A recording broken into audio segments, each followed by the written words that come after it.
Today's Father's Day, everyone probably knows. And so first, I do want to thank everybody for coming today on this special day. I know there's many days that are designated to give thanks to our loved ones. So we're very fortunate that you all chose to spend one of those days here with us. And so me personally, I'm not a father yet, so I don't have any actual, first-hand experience other than being a son, So I'm sure there's people that are much more qualified than I am to speak on this subject, but actually I am looking forward to being a father someday. So it is good to study and to research. Of course, nothing can really prepare you for being a father, but to understand what it's like to prepare yourself is actually essential. So, first off, let me get my notes here. I'm not the greatest speaker. So, first off, being a father, being a parent in general is oftentimes, underrated in our society. It was something in Vedic society that was extremely venerated, and it was something that did not happen by chance or accident. And of course, it never does, because there are certain activities that invariably will lead you to become a parent, but those activities are engaged in without the desire to become a parent. So that simply it was not the case in a proper Vedic society. So being a parent was something that was glorified and was actually very, very glorious to dedicate your life to raising a living entity, to love God and to serve God. And so being a parent, it is really interesting because it is very much about raising a child, but also as living entities in the conditional material world, we are always growing as well. So to have a child is part of our growth as well. It's actually an essential part of the Varnashram system. The four orders of life, spiritual life, three are essentially renounced, and one is of a householder life, which includes, which actually is not only includes, but it's a primary part of raising children and raising them in a proper way, which is with morals and values, which I'm sure is I don't want to say common knowledge, but I think everyone would understand that and would want to take that into their life and live in that sort of way. But it's actually very difficult in this modern day and age because we don't have exclusive rights to teaching our children. Our children are actually learning many things at a younger and younger age because of many things, but of course the digital age that is fully set in. Children are fully computer literate before they're even in kindergarten now sometimes. It's scary, actually. So the role of a parent to instill the proper morals and ethics in a child to the best of their ability, of course, it's really crucial. And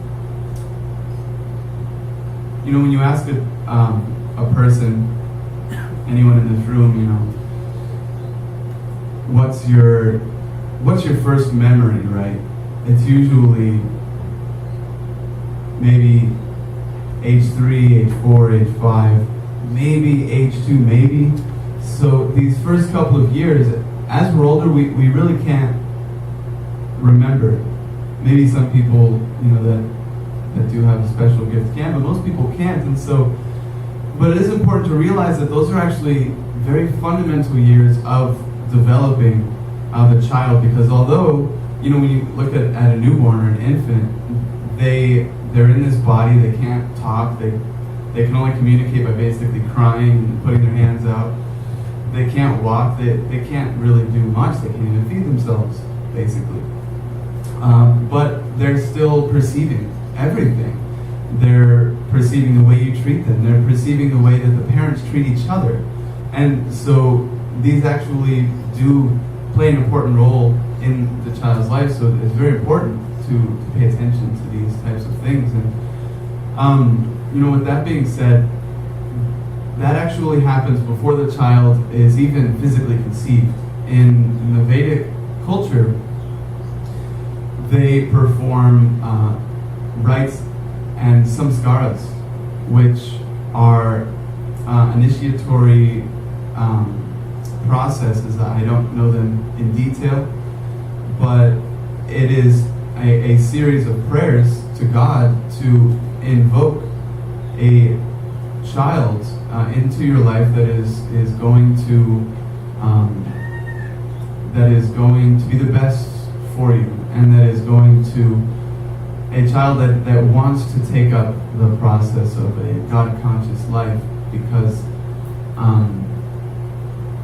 practically we can see that children, especially once they grow up and they move to their teenage years, they have a strong desire to just be rebellious, and so it's kind of just living entity, humans living entities' nature. So and oftentimes, like I've met many, I wouldn't say many, but I've met some children that were second generation Hare Krishna devotee family children, and they would tell me about their life, and oftentimes they would go away in their teenage years because they wanted to, this rebellious nature, to experience everything your parents tell you not to do.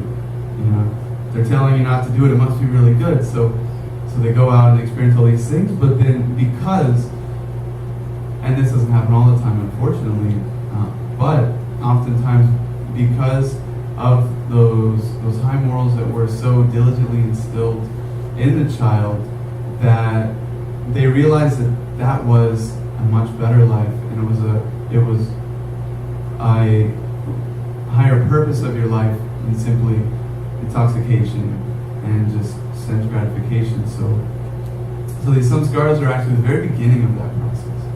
And even while the child is in the womb, it's described in Srimad Bhagavatam that the living entity is there in the womb, and it is perceiving what's going on outside, and even what's being taken in by the mother, food, orally as well, everything. So the teaching our children begins even that early. And also, as I said in the beginning, that having a child is actually part of our growth as well, because our child is going to lead by our example. We can tell our children all the good things in the world, but if they see that we don't follow them, that's what's going to be much more of an impact with the child. And I know I've known people in my own life that when they had a child, they stopped many bad activities just simply for the fact that they didn't want to expose their child to them. And so, they stopped doing drugs and stopped drinking, stopped doing a lot of activities simply for the fact of having your child. They eat better, stop eating out, they cook more for their child. And that's actually an act of love as well, that not only, on material level, I guess, we want to behave in a way that will set an example for a child, but with the child, there's always unconditional love there that's reciprocal. So as we feel ourselves having this unconditional love for our child, and we experience the love that they share with us, this also can have a strong impact on us. And what is, to be very honest, Oftentimes it's a very dark and traumatizing world oftentimes. So that to have that love is very strong on both sides.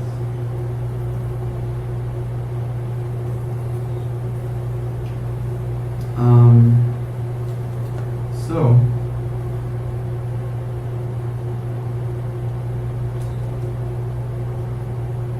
actually, as some practical examples, I did want to share with you. There's this one devotee in San Antonio who, when you would first meet him, you would think he was just so over the top that this couldn't be how he really acted all the time, with how devotional he was. And he has 3 children. The youngest one's 13, the oldest one is 18. She just entered college. And as I got to spend more time with him and his family and talk to his children, actually he really was that way all the time. He had completely dedicated his life to Krishna, even in the way that he taught subjects to his children. Like, for instance, his son gave me a really good example of using Krishna to teach math. Okay? So he would say something like, Radharani has 20 sandesh, and then Krishna steals 10 of them. So how many does Radharani have left? Right? And then even like multiplication. You know, he gave me the example that Krishna expands himself 5 times. Okay? Then each one of those expansions expands himself 3 times. So how many total expansions are there? So when you're really creative, you can always incorporate Krishna into teaching your child. It's not something that here we're going to teach you about God and about spirituality, and then we'll teach you some other things. Actually, they're all the same. They're all connected. And I went to California a couple of years ago, and I went to Laguna Beach. Has anyone been to Laguna Beach? So you took around Prabhu and his family there. Very, very enthusiastic, and you see them all the time. And you know, we did some really nice kirtan. The son is actually becoming a really nice mridanga player. And so, but a lot of times they're running around, they're being children. But I had just come from the Bhakti Fest, that was in Joshua Tree, and we had 100-year-old Jagannath deities with us. And I mean, you could tell that they were very old, and we had them in the car with us. And so we pulled up, and we were going back and forth between Laguna Beach and Joshua Tree. It's about an hour away. So once festival was over, we had the deities, because actually there was this crazy thunderstorm to end the concert, or the festival, so we actually weren't supposed to take the deities, but we had to grab them. So we had them, and they had seatbelts on in the backseat and everything. So we pull up, and the children, they're being children, they're running up, they're crazy. And then they open the back door and they see the deities and they freeze. The youngest one was probably like 3 or 4, the oldest was 7 or 8 maybe. And they just freeze, and the look on their face was like they couldn't believe what they were seeing. It was this I'd never seen a child with that much awe and reverence, for lack of a better word. And then they immediately started like fixing the deities' clothes, because they were a little from the ride that moved around, and then they even went and got flowers and started offering the flowers and everything, and it was amazing. It was really remarkable that even though we might not think that our children are really taking these things, and they really do it. I know oftentimes I see if a parent comes in and they have their child with them, they offer obeisances, and the child offer obeisances is with them, and they're actually they're really enthusiastic to do it. It's not something that the parent has to make them do. Actually, the child really likes to do that, you know. And at the programs here, the children like to be a part of the RT, and they really enjoy it. It's something that is very very pleasurable because we enjoy it, and they see that we enjoy it, and so they want to take to it too. So it's very natural. And but also, you know, I haven't experienced this firsthand, but I would imagine that to see your child take to it is very enthusiastic for yourself, and would encourage you. I know all of us have probably had friends or people in our life that have also taken more to spirituality, seeing us do it, and it's very encouraging. So this is a reciprocal nature. So I also wanted to talk about there are different representatives as a father. Of course, Krishna is a father of all living entities. We all know that. Of course, and he proclaims himself so in Bhagavad Gita that he is the seed-giving father of all living entities, and this is through all holy scriptures. It's very predominant in Judaism and Catholicism that God is our Father, and that we should always honor our father and mother. And also our Guru is our spiritual father. You know, father means that we respect and we follow the instructions. That's what a father means. And that we actually owe our life to them, and that's why we give them that respect. So similarly, our Guru, we owe our spiritual life to our Guru, because without our Guru, we could actually not take to the spiritual path. And there are actually many types of Gurus. There's initiating Guru, there's instructing Guru, there's the Guru who first introduces us to the spiritual path. So, and also the king, the righteous king, is father. Unfortunately, leaders in this day and age are not righteous. It's just a fact. Actually, I know many of us have very high hopes for the new Prime Minister of India. He is actually, so far, has showing himself that he does want to be a righteous leader, and so if he does actually maintain this, it's already having a very strong impact on the world. One leader of a third world nation. Now India is an extremely wealthy nation. So the third world status doesn't mean that they don't have an impact. They have a very strong impact. So we can see what this can do.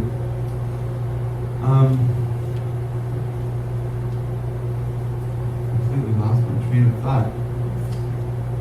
So I guess that means that I'll open up the floor to questions, or comments, or anything. If anyone wants to add something of their experience, fathers that would like to share something, go ahead. How would you define a righteous leader? That is a very good question. So a righteous leader is one who, like a father, places the well-being of his subjects first. And that's on all levels. Not just making sure they're fed, not just making sure that they're materially taken care of, but emotionally and spiritually as well, on all aspects. That would be a righteous leader. But our leaders today are selfishly motivated, and they actually, all of their legislation is in essence for their own benefit and people of their stature, and actually the subjects suffer because of it. Is that a good answer? Would you add anything to that? No, I also wanted you to talk about just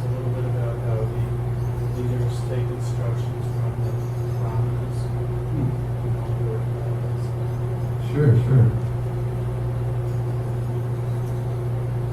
The leaders take instructions from the brahmanas. What else to say? So the brahmanas, of course, are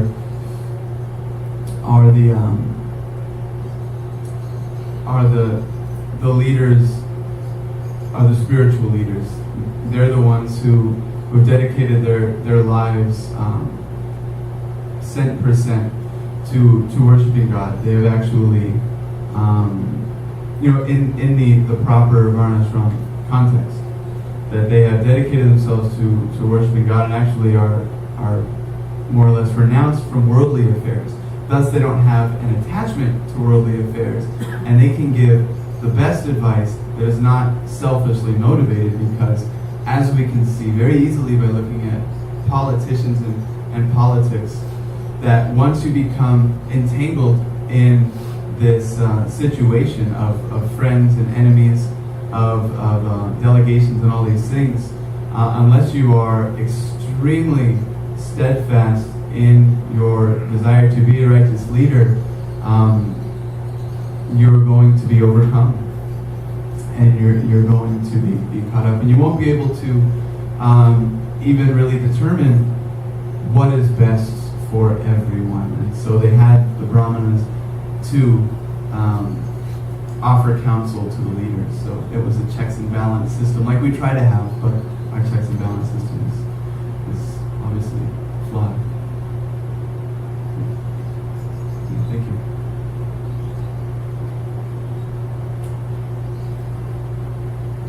Yes, Priya. You talked a little bit about the phases of life.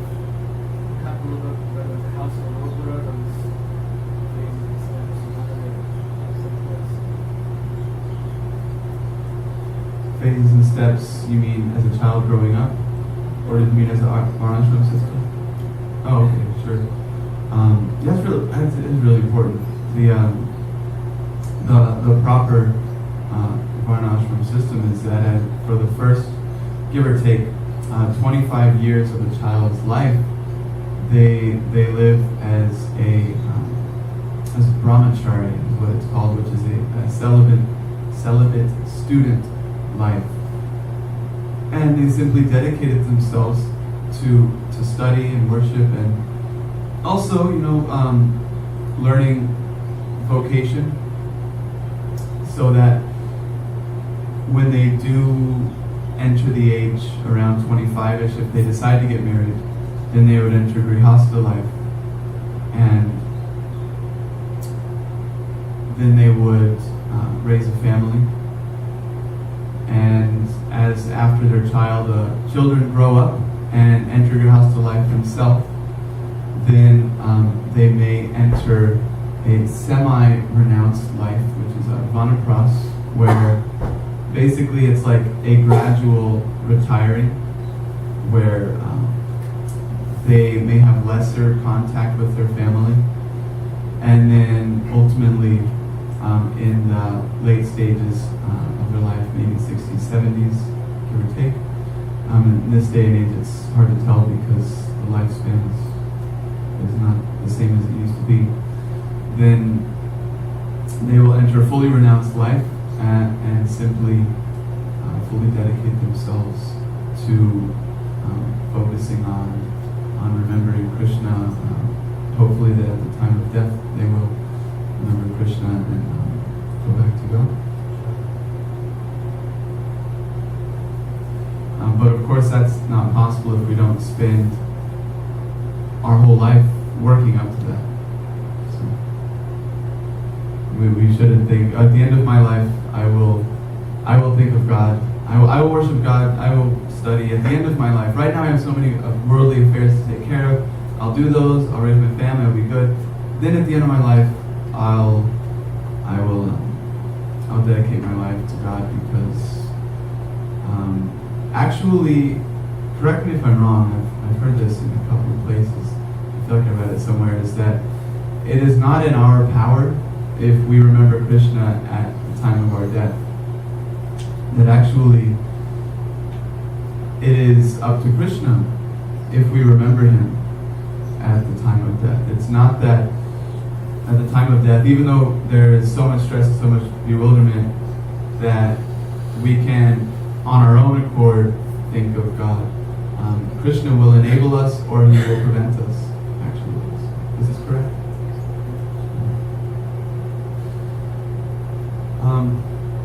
You had your hand up. Well, if you were asked if you had a child, or you were asked have a child, do you love Krishna more than you love me?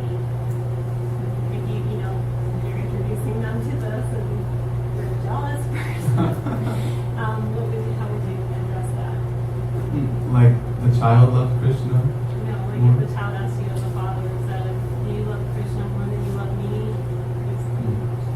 You're spending so much time on Krishna. Wow. I'm just totally unqualified to feel that one. I'm not going to say anything. Could someone else offer something? That's very good question. Well, we could say that you're part and parcel of Krishna, so loving you and loving Krishna is the same. Something simple for the child. And they go hand in hand.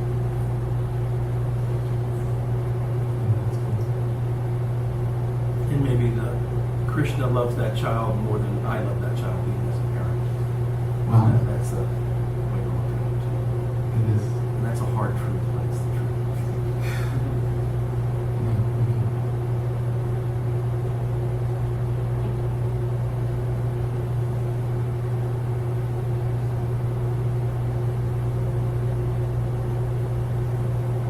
Yes, Gabriel.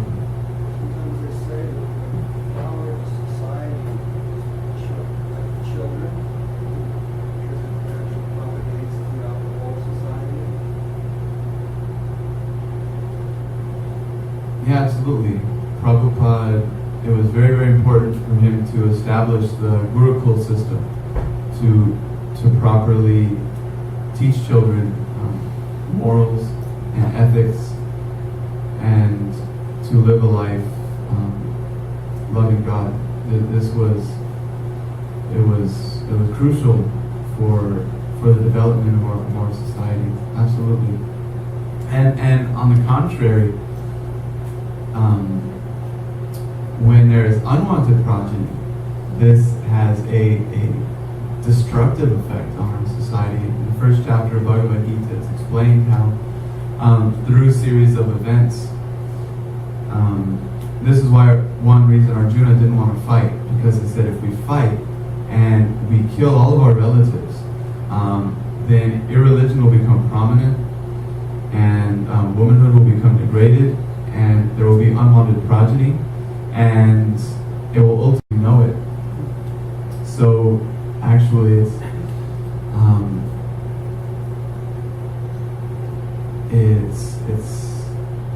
both sides. If one is very beneficial for our society and the other is very destructive for our society. Thank you. Is it about 6:30? Yes. Okay. Thank you very much.